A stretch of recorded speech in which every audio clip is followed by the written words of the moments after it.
부모가 이제 자녀들을 위해서 마지막 남길 수 있는 거가 뭐가 있냐 그러면 저는 아무래도 이쪽에서의 작가로서 활동하면서 느끼는 게 뭐냐면 두 가지 좀 말씀드릴 수가 있습니다. 뭐냐면 돈에 대한 안전장치라고 좀 직접적으로 좀 말씀드리고 싶은 게 하나가 있습니다. 결과적으로 부모님께서 평생 일궈오신 재산이지 않겠습니까? 그 재산에 대한 것을 가지고 이제는 어떻게 되냐면 자녀들한테 물려주는 부분들에 대한 거를 생각을 하셔야 될 때가 되지 않겠습니까? 그러면 물려주실 적에 이것을 그냥 돈만 물려주는 것이 아니라 그 돈에 대한 안전장치를 좀 해서 물려주셨으면 좋겠습니다. 제가 많은 상담과 또 그런 사례 부분들에 대한 거 컨설팅 실제 많이 보게 되게 되면 돈을 줬는데도 그런 안전장치가 없다 보니까 첫 번째는 뭐냐 그러면 분실, 그다음에 갈취당하는 부분들에 대한 것도 있고요.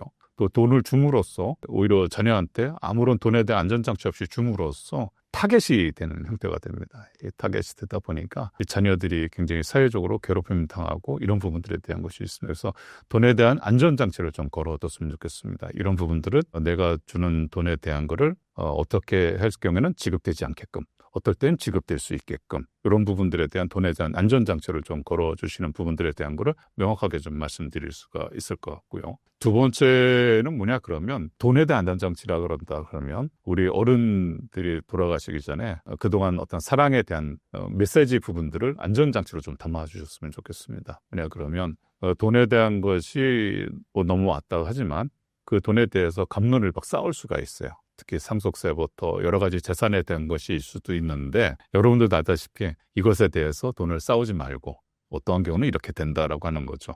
여러분들의 뜻을 그런 부분들을 잘 남겨서 그래서 그 돈을만이 아니라 여러분들의 사랑과 철학을 남겨주는 그런 메시지 부분들에 대한 안전장치도 남겨주는 것이 굉장히 좋습니다. 정리합니다. 돈에 대한 안전장치, 마음에 대한 사랑의 메시지 안전장치 두 가지 부분들에 대한 것을 남겨주시길 바라겠습니다.